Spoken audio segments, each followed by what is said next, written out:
आदाब, मैं हूं काजी इरफान और आप देख रहे हैं ईरान इजराइल फ़लस्तीन जंग से जुड़ी हुई बड़ी और अहम खबरें। हिजबुल्लाह ने इजराइल में फौजियों के 34 अलग अलग ठिकानों को निशाना बनाकर हमले किए हैं। हिजबुल्लाह ने कहा है कि अधिकांश ऑपरेशन दक्षिणी लेबनान के अल-ख़ियाम शहर के आसपास किए गए हैं।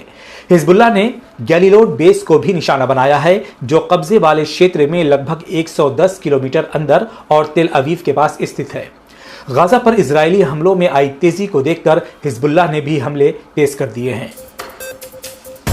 नेतन्याहू ने गाजा के एक इलाके का दौरा किया और वहां पर ऐलान किया कि जो कोई भी बंधकों को हमारे पास लाएगा उसे $5 मिलियन दिए जाएंगे, जबकि उसे और उसके परिवार को गाजा छोड़ने के लिए एक सुरक्षित रास्ता भी दिया जाएगा। विदेशी मीडिया के मुताबिक इजरायली अधिकारियों का अनुमान है कि 101 इजरायली अभी भी हमास द्वारा बंधक बनाए हुए हैं और उनमें से कुछ की मौत हो चुकी है। गौरतलब है कि इजराइल में बंधकों की सुरक्षित वापसी और संघर्ष विराम समझौते के लिए विरोध प्रदर्शन जारी है और इजरायली नागरिक नेतन्याहू सरकार पर संघर्ष विराम के लिए दबाव बढ़ा रहे हैं। 7 अक्टूबर 2023 को हमास ने इजरायली सैनिकों और नागरिकों को बंधक बना लिया था और उन्हें गाजा ले गए थे। इजरायली मीडिया ने घोषणा की है कि अक्टूबर 2023 से गाजा युद्ध में 800 से ज्यादा फौजी हलाक हो गए हैं। अल जजीरा ने बताया है कि उत्तरी गाजा में हाल ही में मारे गए इजरायली फौज कैफिर ब्रिगेड के सदस्य थे। इजरायली हमलों के बीच हमास लगातार जवाबी हमले कर रहा है। वहीं गाजा में युद्ध शुरू होने के बाद से गाजा पट्टी में लगभग 44,000 लोग शहीद हो गए हैं, जिनमें ज्यादातर महिलाएं और बच्चे हैं। गाजा में 1 साल से ज्यादा समय तक चले नरसंहार के बाद भी इजराइल अभी तक अपने लक्ष्य को हासिल करने में नाकाम रहा है और अब इजराइल की बेबसी का आलम यह है कि नेतन्याहू खुद गुहार लगा रहे हैं कि बंधकों को कोई छुड़ा लाए और इनाम ले जाए। ईरानी विदेश मंत्री अब्बास अरागची ने ईरान की एयरलाइनों और शिपिंग के खिलाफ नए यूरोपीय प्रतिबंधों की कड़ी निंदा की है।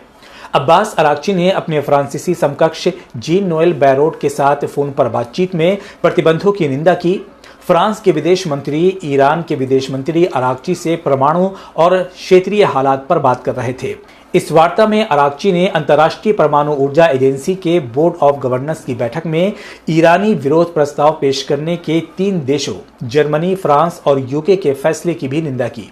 ईरानी विदेश मंत्री ने कहा कि 3 यूरोपीय देशों द्वारा उठाया गया यह कदम ईरान और अंतर्राष्ट्रीय परमाणु ऊर्जा एजेंसी के बीच बातचीत में बनाए गए सकारात्मक माहौल का स्पष्ट उल्लंघन है। ये केवल मामले को और जटिल बना देगा।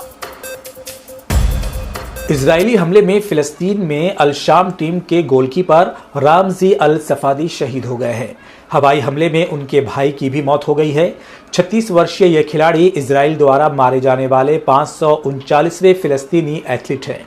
ये एक गंभीर घटना है जिसने न केवल फिलिस्तीन बल्कि फुटबॉल की दुनिया को भी प्रभावित किया है। इस खबर की घोषणा फिलिस्तीन फुटबॉल फेडरेशन ने खुद सोशल नेटवर्क पर की है। तो ये थी ईरान इजराइल फ़लस्तीन जंग से जुड़ी हुई बड़ी और अहम खबरें। ऐसी ही खबरों से बाखबर रहने के लिए हमारे चैनल को लाइक, सब्सक्राइब और शेयर करें।